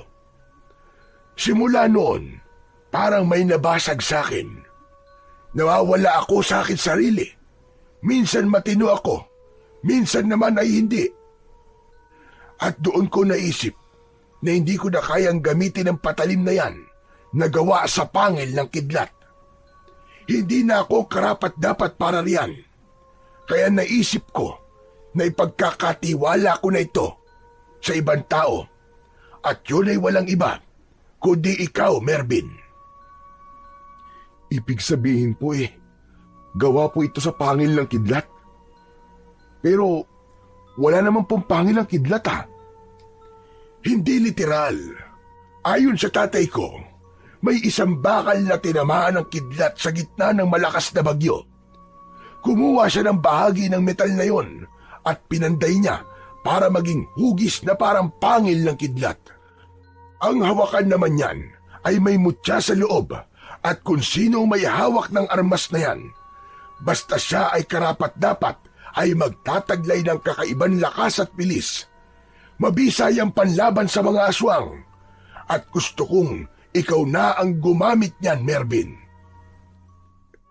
Hindi po ako pumunta rito para makipaglaban sa mga aswang. Ang gusto ko lang po ay mabigyan ng hustisya ang pagkamatay ng nobya ko. Hindi ba't ang nobya mo ay si Laika, na anak ni na Benjo at Maricel? Aswang ang pumatay sa kanya. Nakita ko ang katawan niya nang matagpuan ito ng mga tao. At sigurado ko na aswang nga ang may gawa nun sa kanya. Kung mapupuksa mo ang mga aswang dito sa baryo natin, ay may paghiganti mo na rin ang iyong nobya. Tumigil ang mundo ni Mervin ng sandali. Hindi siya nakasagot dahil muling bumangon sa puso niya ang matindi niyang pagnanais na mabigyan ng hustisya ang pagkamatay ng kanyang nobya. Kung ganun po'y pumapayag po ako, Mang David. Gagamitin ko po ang patalim na ito para labanan ng mga aswang dito sa baryo. Maraming salamat at tuluyan mo nang tinanggap ang kapalaran mo. Wala na akong ibang hiling kundi ang magtagumpay ka, Mervin. Talunin mo ang kadilimang bumabalot sa lugar na ito. Gamitin mo ang patalim na yan na gawa sa pangil ng kidlat. Muling tinignan ni Mervin ang hawak niyang patalim. Pakiramdam niya ng sandaling yon ay parte na yon ng kanyang katawan at iisa na sila. Sa kanyang isipan ay naglaro ang imahe ng aswang at nangako siya sa kanyang sarili na sa susunod na makakaharap niya ito ay hindi niya na ito hahayaan na mabuhay pa. Mataas na ang sikat ng araw nang umalis sina Mervin at Oscar sa bahay ni Mang David. Habang tangan ni Mervin ang patalim na gawa sa pangil ng kidlat, ay paulit-ulit na umaalingaw-ngaw sa loob ng isip niya ang lahat ng mga sinabi sa kanya ni Mang David. Hindi siya makapaniwala na nasa kamay na niya ngayon ang isang bagay na maaaring maging daan para sa kanyang paghihiganti, para sa namayapa niyang kasintahan. Naputol ang pag-iisip ni Mervin nang biglang nagsalita si Oscar. Pare, sigurado ka ba talaga na makikipaglaban ka sa mga aswang dito sa baryo natin? Hindi lang ako makikipaglaban, pare. Papatayin ko pa sila. Tama yan, para may paghiganti mo na rin si Laika. Hindi lang to para kay Laika. Para rin to sa mga tao sa baryong ito. Saka para sa mga taong naunang naging biktima ng mga aswang na yon. Dapat ay matapos ng pag-asik nila ng takot at kamatayan dito, pare. Alam mo, par, talagang humahanga ako sa iyo eh. Hindi na talaga mapipigilan ang tapang mo. Pero alam mo ba kung ano ang hindi ko mapipigilan? Ano, pare? Itong tiyan ko. Kanina pa kasi ito kumukulo eh. Kailangan ko na talagang gumamit ng banyo. Baka sumabog na to at dito pa ako magkalat. Walang hiya ka. Kaya pala kanina pa mabaho eh. Nagtataka ako, wala naman tayong nadaan ng imbornal. Sige na. Mauna ka na sa bahay. At dadaan muna ako kina Laika. O sige pare, see you na lang sa bahay ah. Aray, ano ba itong tiyan ko? Nakadungaw na. Matapos yung sabihin ni Oscar, ay nagmamadali na itong tumakbo, palayo, habang hawak ang tiyan. Habang si Mervin naman ay naglakad papunta sa direksyon ng bahay ni Laika. Makalipas ang ilang minutong paglalakad, ay narating na ni Mervin ang harapan ng bahay ni Laika. Agad niyang nakita si Manang Doray na nagwawalis ng mga tuyong dahon sa harapan ng bahay. Nang umangat ang mukha ng matandang kasambahay, ay nagulat ito nang makita siya. Itinigil nito ang ginagawa at nagmamadaling lumapit sa kanya. Mervin, ikaw pala yan. Bakit ka nandito? Nandyan po ba si Tita Maricel at Tito Benjo? Gusto ko lang po sanang makipagkwentuhan sa kanila. Tumango si Manang Doray pero may bakas ng pag-aalala sa mukha nito. Nandito ka sila. Pero Mervin, may gusto ko sabihin sa'yo. May importanteng bagay ka dapat malaman. Ano po yun, Manang Doray? Bago pa man makasagot si Manang Doray, ay biglang bumukas ang pinto ng bahay. Lumabas mula roon si Benjo at tumayo ito sa may pintuan habang nakatingin ng matalim kina Mervin. Manang Doray, bumalik ka na sa ginagawa mo. Ay, magandang umaga po, Tito Benjo. Pero hindi siya pinansin ni Benjo. Tila wala itong narinig. Bagkus ay muli itong sumigaw kay Manang Doray. Narinig mo naman ako, di ba, Manang Doray? Bumalik ka na sa ginagawa mo. Pagkatapos nun ay pumasok na ulit si Benjo sa bahay at isinara ang pinto. Napakamot sa batok si Mervin at napatingin sa matandang kasambahay. Parang hindi yata maganda ang mood ni Tito Benjo ngayon ah. Babalik na lang po ako sa ibang araw. Pero Manang Doray, ano nga po pala yung sasabihin niyo po sa akin na importante? Hindi ko pala pwedeng sabihin sa iyo dito. Pero tungkol po ba saan ang sasabihin niyo? Mamayang gabi, mga bandang 12:00, magkita tayo sa may bukana ng gubat. Doon ko sasabihin sa iyo mga dapat mong malaman. Sa gubat? Ano po ba ito, Manang Doray? Kinakabahan naman po yata ako sa inyo. May kinalaman po ba ito kay Laika? Umalis ka na muna. Sige na, mamayang gabi na lang. Sasabihin ko sa iyo ang lahat-lahat. Hindi na nakasagot pa si Mervin dahil lumayo na ng tuluyan si Manang Doray sa kanya at bumalik na ito sa pagwawalis. Naglakad na rin siya palayo sa bahay ni Laika. Naalala niya na nung unang araw ng burol ni Laika ay naramdaman niya na parang may gusto nang sabihin sa kanya si Manang Doray. Napuno ng kuryosidad si Mervin at naisip niya na masasagot lamang ang kanyang mga tanong at pagtataka kung makikipagkita siya mamayang gabi kay Manang Doray. Pagdating ni Mervin sa bahay ni Oscar, ay agad siyang naupo sa sofa na nasa salas. Napailing siya habang nakatitig sa sahig. Paulit-ulit niyang binalikan sa isipan niya ang sinabi ni Manang Doray sa kanya kanina. Hindi siya mapalagay dahil ramdam niya na importante talaga ang sasabihin nito sa kanya. Nagsimulang mabuo sa isip niya ang samot-saring posibilidad, gaya na lang ng baka nalalaman nito ang tungkol sa pagkamatay ni Laika. Bumukas ang pinto ng banyo at mula roon ay lumabas si Oscar habang hinihimas ang tiyan. Sa wakas! Success! Oh pare, andito ka na pala. Ang bilis mo naman yatang nakabalik. Akala ko ba pupunta ka sa bahay ni Laika? Oo nga pare, kaso parang hindi maganda ang mood ng tatay ni Laika. Kaya umalis na lang ako. Sa ibang araw na lang ulit ako babalik doon para mangamusta. Umupo si Oscar sa kabilang dulo ng sopa. Ganun ba? Sayang naman. Malungkot lang yun kasi wala na ang anak niya. Yan nga rin ang naisip ko eh. Pero nakausap ko si Manang Doray at may sinabi siya sa akin. Gusto raw niya ako makausap mamayang gabi. Ang sabi niya ay may importante daw siyang sasabihin. Baka naman, magtatapat ng pag-ibig sa si Manang Doray. Kau talaga puro ka namang kalokohan, Oscar eh. Napailing si Mervin at bahagyang natawa pero mabilis ding nawala ang ngiti. Sumandal siya sa sopa habang nakatitig sa kawalan. Nung unang araw pa lang ng lamay ni Laika, naramdaman ko nang may gusto siyang sabihin sa akin pare. Para bang may bumabagabag sa kanya. Kaya lang parang hindi niya masabi sa akin kasi may ibang tao noon. Tapos kanina, sasabihin na dapat niya, pero biglang dumating naman si Tito Benjo. Ano ba kasi yung sasabihin niya sa'yo? Parang napaka-confidential naman yata niyan para kausapin ka niya ng kayong dalawa lang. Hindi ko pa alam pare, pero mamayang gabi malalaman ko na. Kung gusto mo, samahan na lang kita mamaya eh. Wag na pare, ako na lang muna. Wala naman akong dapat ikabahala eh. Si Manang Doray lang naman yon. Tumango si Oscar, bagamat halata ang konting pag-aalala sa mukha nito. O sige, basta pare mag-iingat ka ha.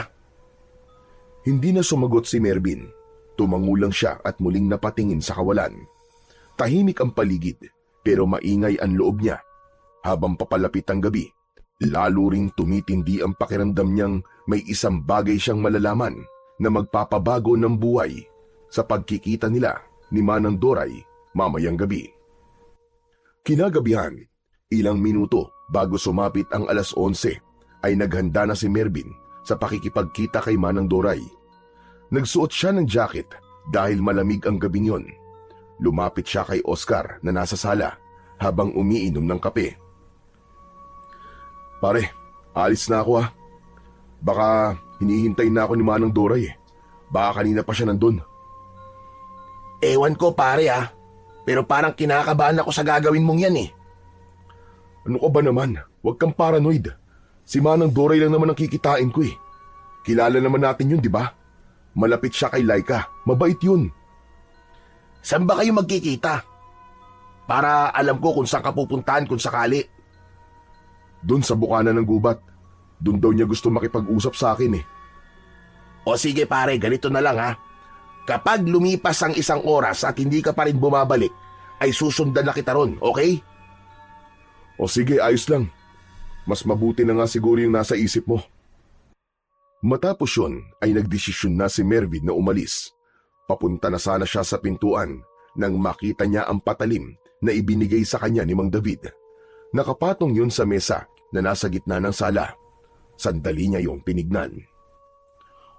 Akala ko ba aalis ka na? May nakalimutan ka pa ba? Mas maganda sigurong daling ko ang patalim ni Mang David. Tama ka dyan pare, dalhin mo nga yan para may proteksyon ka. Walang pagdadalawang isip na kinuha ni Mervin ang patalim na gawa sa pangil ng kidlat. Muli siyang nagpaalam kay Oscar at sa pagkakataon na yon ay tuluyan na siyang lumabas ng bahay ni Oscar. Habang naglalakad si Mervin sa gitna ng kadiliman ng gabi, ay may kakaiba siyang naramdaman. Parang may mga matang nakamasid sa kanya mula sa kung saan.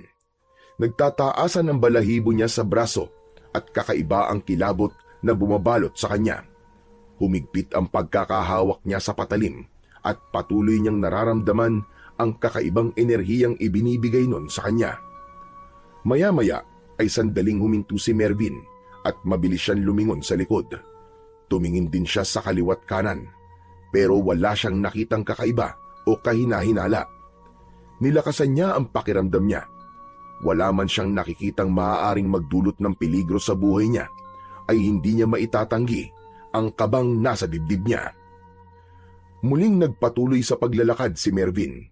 Bawat takbang niya ay mas lalong lumalakas ang tibok ng puso niya, kaya hindi siya nagpakampante at inihanda niya ang sarili kung sakali na may aswang na umatake sa kanya. Makalipas ang ilang minuto ng paglalakad, ay nakarating na si Mervin sa bukana ng gubat. Agad niyang nakita roon si Manang Doray na may dalang lampara. Bakas sa mukha nito ang takot at kaba. Manang Doray, nandito na po pala kayo. Pasensya na po kung ngayon lang ako Kanina pa po ba kayo rito? Hindi naman. Halos kararating ko lang din. Hinintay ko pa kasi munang makatulog sina Medyo at Maricel. Siya nga pala, Manang Doray. Ano po ba yung importanteng bagay na sasabihin niyo sa akin? Sandaling natahimik si Manang Doray habang matiim itong nakatingin kay Mervin. Isang malalim na paghinga ang pinakawalan nito bago ito nagsalitang muli. Mervin, makinig ka. Hindi totoo na pinatay si Laika ng aswang. Nagpakamatay siya. Ha? Manang, teka, parang imposible naman po yata yung sinasabi niyo. Bakit naman po niya gagawin yun? Makinig ka sa aking mabuti. Bago nagpakamatay si Laika, ay may ibinigay siya sa akin na sulat. Ang sabi niya, ibigay ko ang sulat na yun sa'yo kung sakaling mawala na siya. Hindi ko naman akalaing seryoso siya. Akala ko'y wala siyang kakayahan na gawin yun sa sarili niya. Isang nakatuping papel ang inabot ni Manang Doray kay Mervin na agad niyang tinanggap. Nanginginig ang mga daliri niya habang binubuksan ang sulat. Binasa niya yon sa isip niya. Nakalagay sa sulat na humihingi si Laika ng tawad sa kanya dahil pinili nitong wakasan ang buhay nito. Sabi niya ay hindi na nito kaya pa ang nangyayari sa buhay nito at kamatayan na lang ang naisip nitong paraan upang matakasan yon. Sa huling bahagi ng sulat ay sinabi rin ni Laika na mahal nito si Mervin at nagpapasalamat ito sa kanya na ipinaramdam nito ang pagmamahal niya rito.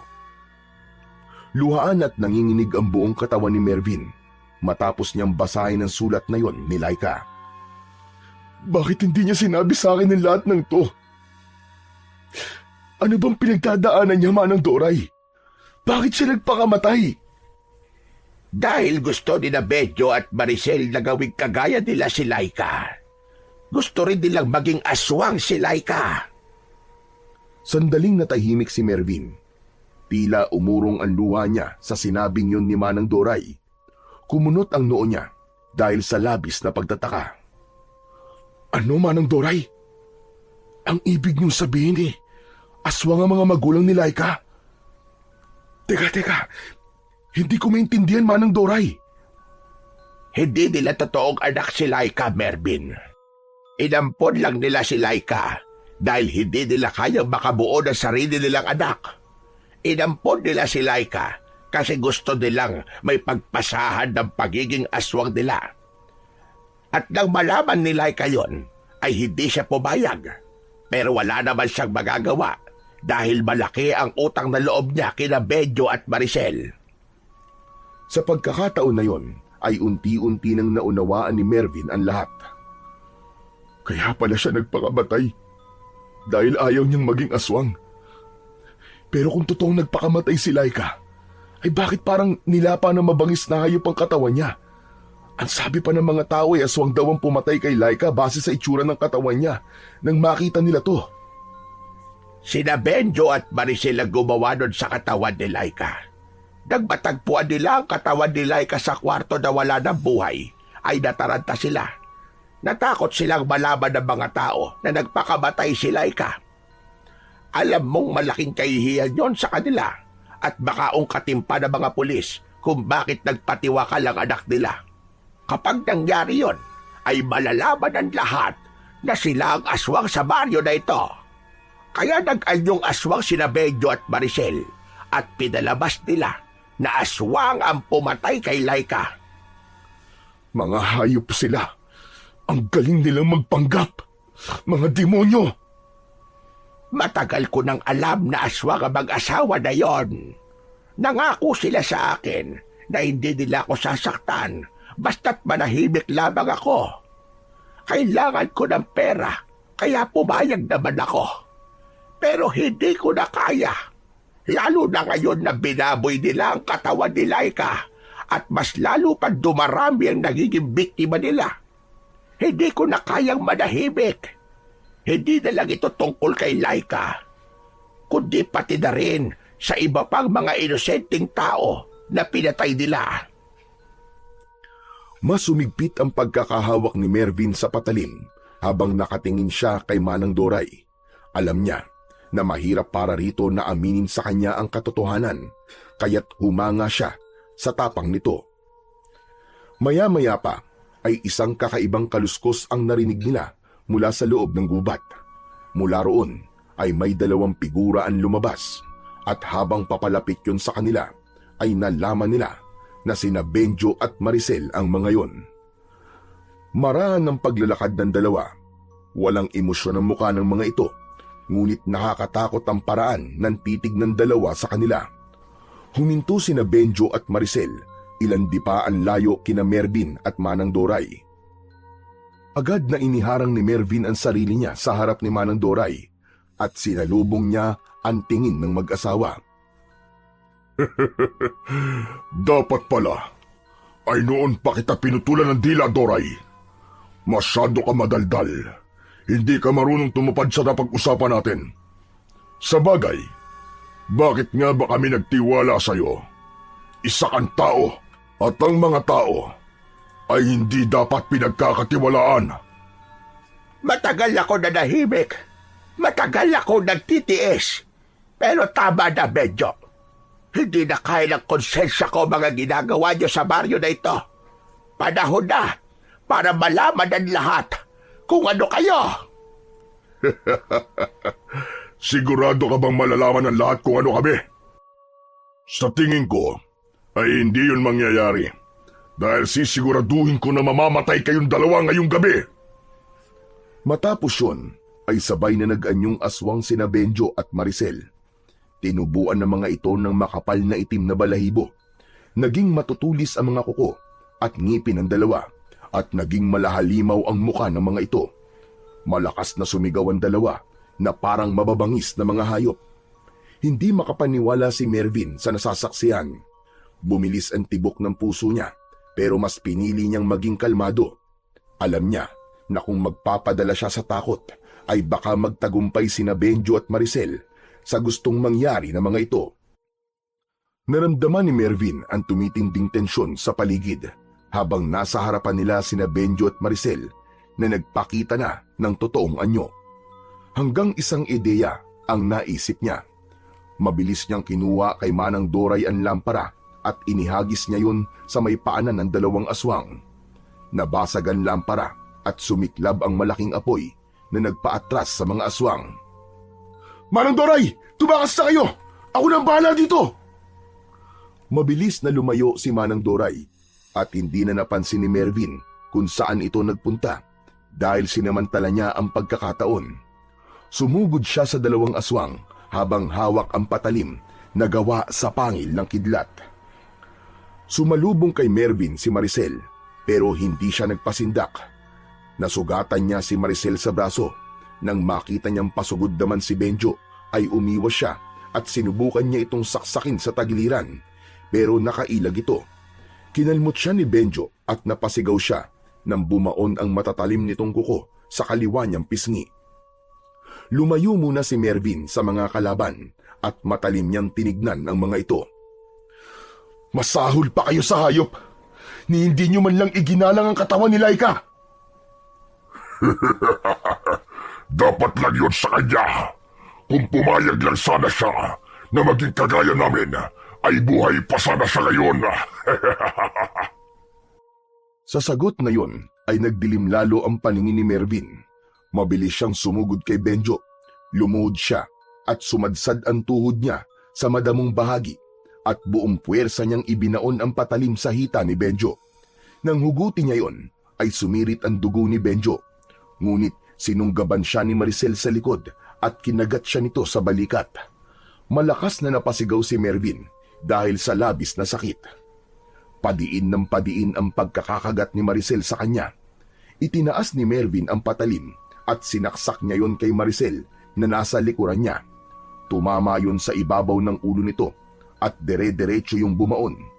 Mabilis na hinugot ni Mervin ang patalim at naramdaman niya na kumawala na si Maricel sa pagkakakagat sa balikat niya. Mabilis na tumayo si Mervin at doon niya nakita ang walang buhay na katawan ni Maricel. Nakadilat ang mga mata nito na parabang nakatingin sa kanya. Isang galit na sigaw ang pinakawalan ni Benjo nang makita nito ang patay na katawan ng asawa. Lumapit ito sa asawa at niyakap ito. Maya-maya ay umangat ang mukha nito at matalim na tinignan si Mervin. Pagbabayaan mo ito, papatayin kita at sisiguraduhin kong mahihirapan ka muna bago ka malagutan ng hininga. Bagyang nakaramdam ng takot si Mervin sa tindi ng galit sa mukha ni Benjo. Ngunit alam niya na tama ang kanyang ginawa. Sa dami ng pinatay ni na Benjo at Maricel, ay hindi dapat siya makaramdam ng kahit na konting awa para sa dalawa. Marahang tumayo si Benjo at bigla itong tumalon papunta kay Mervin. Mabilis niya itong iniwasan pero naabot ng mga kuko nito ang leeg niya. Mabuti na lang at hindi ganun kalalim ang naging sugat niya roon dahil kung nagkataon ay siguradong katapusan niya na. Bumuelo si Benjo at sunod-sunod itong umatake. Mabilis ang galaw nito at halos hindi na masundan ng mga mata ni Mervin ang bawat pag-atake ng kalaban niyang aswang. Naramdaman na lang niya ang malakas na pagsipa ni Benjo sa sikmura niya. Tumilapon siya at bumagsak ng pasadsad sa lupa. Gumulong siya ng ilang ulit bago tumama ang likod niya sa isang puno. Umubo si Mervin nang may kasamang dugo. Kahit medyo sugatan na siya, ay hindi pa rin niya binibitiwan ang patalim. Naglakad si Benjo at tumayo ito sa harapan niya habang nakangisi. Katapusan mo na, Mervin. Pero huwag kang mag-alala dahil magkakasama na kayo ni Laika sa impyerno. Nagkakamali ka! Kayong mag-asawa magsasama sa impyerno! Biglang isinaksak ni Mervin ang patalim sa paa ng aswang. Siniguro niya na bumaon yun hanggang sa lupa upang hindi makaalis si Benjo sa kinatatayuan. Tumayo siya at paulit-ulit niyang pinaulanan ng malalakas na suntok ang mukha nito. Nang halos madurog na ang mukha ng aswang, ay doon na niya hinugot ang patalim at walang pagdadalawang isip na itinarak niya yon sa tapat ng puso ni Benjo. Nang hugutin ni Mervin ang patalim, ay napaatras si Benjo at hindi makapaniwalang nakatingin lang ito sa kanya. Isang malakas na sipa ang pinakawalan ni Mervin at tumama yon sa dibdib ni Benjo. Tuluyan ang bumagsak ang aswang sa tabi ng asawa nito. Ilang segundo lang ang lumipas ay tuluyan ng nawalan ng buhay ang aswang na si Benjo. Humihingal na tumingin si Mervin sa dalawang aswang na napatay niya. Kahit duguan at sugatan siya, ay masaya siya dahil alam niya na wala nang susunod na magiging biktima ang mag-asawang sina Benjo at Maricel. Matapos ang lahat, ay lumabas na si Manang Doray mula sa likod ng punong pinagtataguan ito. Bakas pa rin ang takot sa mukha ng matanda nang lumapit ito kay Mervin. Mervin, iho, hindi ko akalain na magagawa mo silang matalo. Napakagaling mo. Pero kailangan ka madala sa ospital. Ang dami mo sugat. Napaupo si Mervin sa damuhan habang hawak pa rin ang patalim. Tumingala siya kay Manang Doray at matipid na ngumiti. Manang Doray, salamat po sa inyo. Kung hindi niyo po sinabi ang totoo, baka hindi ko po nalaman kung sino talaga ang kalaban natin. At kahit paano po, ay nabigyan natin ng hustisya ang mga pinatay ni Benjo at Maricel. Isa pa, naipaghiganti na rin po natin ang ginawa nila kay Laika. Nang sandaling yon ay nakita nila si Oscar na humahangos na dumarating. Humihingal itong huminto sa tabi ni Manang Doray at nagulat ito nang makita ang dalawang aswang na nakahandusay sa lupa. Diyos ko po! Bakit may mga patay na aswang dito? Sina Tito Benjo at Tita Maricel yan. Sila pala mga aswang na pumapatay dito sa baryo natin. Ginawa ko lang nararapat sa mga halimaw na yan. Ngayon, wala na silang mabibiktima. Sayang naman. Dapat pala inagahan ko ang punta rito. Natulungan sana kita, pare. Nagamit ko sana ang mga damoves ko sa pakikipaglaban. Pero sandali lang. Paano sila Mang Benjo at Aling Maricel ang aswang? Mamaya na natin pag-usapan yan. Dali na muna natin si Mervin sa ospital. Tumayo si Oscar at agad itong lumapit kay Mervin. Inalalayan siya ni na Oscar at Manang Doray sa pagtayo hanggang sa paglakad palayo sa lugar na yon. Bagamat sugatan, ay masaya si Mervin dahil sa wakas ay makakapagpahinga na ang baryo nila mula sa takot sa mga aswang. Makalipas ang ilang araw ng pagpapagaling sa ospital, ay nakalabas na rin doon si Mervin. Pagbalik niya sa baryo, ay agad niyang pinuntahan si Mang David sa kubo nito upang magpasalamat. Salamat sa iyo, Mervin. Kung hindi ka dumating dito, malamang ay patuloy pa rin ang pag-asik ng lagim ng mga aswang dito. Kaya lang, hindi pa rin ako makapaniwala na sina Benjo at Maricel pala ang mga aswang. Ako nga rin po, Mang David eh. Hanggang ngayon di pa rin po ako makapaniwala. Napakagaling nilang magtago at magpanggap. Gusto ko rin po magpasalamat sa inyo, Mang David. Kung hindi niyo po'y pinagkatiwala sa akin ng patalim na gawa sa pangil ng kidlat, ay baka hindi po ako nanalo laban sa kanila. Hindi talaga ako nagkamali na ikaw ang pinagkatiwalaan ko. Simula ngayon, ikaw na ang bagong tagapangalaga ng patalim na yon. Alagaan mo ang sandatang yon dahil alam nating hindi pa rito nagtatapos ang lahat. Matapos yon ay nagpaalam na si Mervin kay Mang David at nagtungo naman siya sa sementeryo. Hawak niya ang isang bungkus ng puting rosas. Huminto siya sa harapan ng libingan ni Laika. Lumuhod siya at inilagay niya ang mga bulaklak sa tabi ng lapida nito. Laika, Sana masaya ka na kung saan ka man naroroon ngayon. Sana nahanap mo na ang kapayapaan na matagal mo nang hinahanap. At naniniwala ako na darating din ang panahon na magkikita at magkakasama tayong muli. Pero sa ngayon, tatanggapin ko na kailangan ko mabuhay nang wala ka na sa tabi ko. Makalipas ang ilang minuto ay nagpaalam na si Mervin kay Laika. Tumayo na siya at naglakad papalayo sa puntod ng kanyang nobya. Sa bawat takbang niya ay tila nababawasan ang bigat sa kanyang dibdib.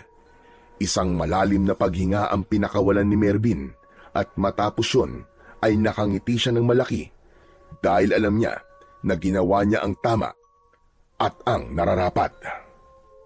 Matapos ang lahat ay nanumbalik na ang katahimikan sa baryo ni na Mervin.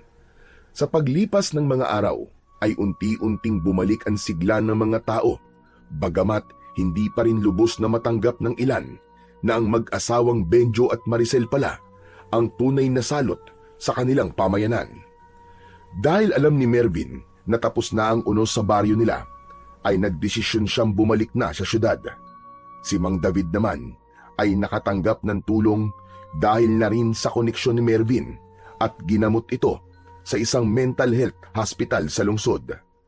Makalipas ang ilang buwan ay gumaling na ito at sa kauna-unahang pagkakataon, matapos ang ilang taon, ay nawala na ang takot ng mga tao kay Mang David at hindi na ito nakatanggap ng pangungutya at pananakit sa mga tao. Si Mervin naman ay bumalik na rin sa kanyang trabaho bilang isang pulis Maynila. Ngunit sa puso niya ay dala pa rin niya ang mga karanasan niya sa baryo nila. Patuloy niyang pinangangalagaan ang patalim na gawa sa pangil ng kidlat, hindi lang bilang sandata, kundi bilang simbolo ng kanyang paniniwala na anumang laban at pagsubok ang dumating, ay kaya niya yung harapin at malagpasan. Nanatili ring buhay sa alaala ni Mervin si Laika, ang babaeng minahal niya at naging ugat upang mailabas niya ang totoong lakas at tapang na meron siya.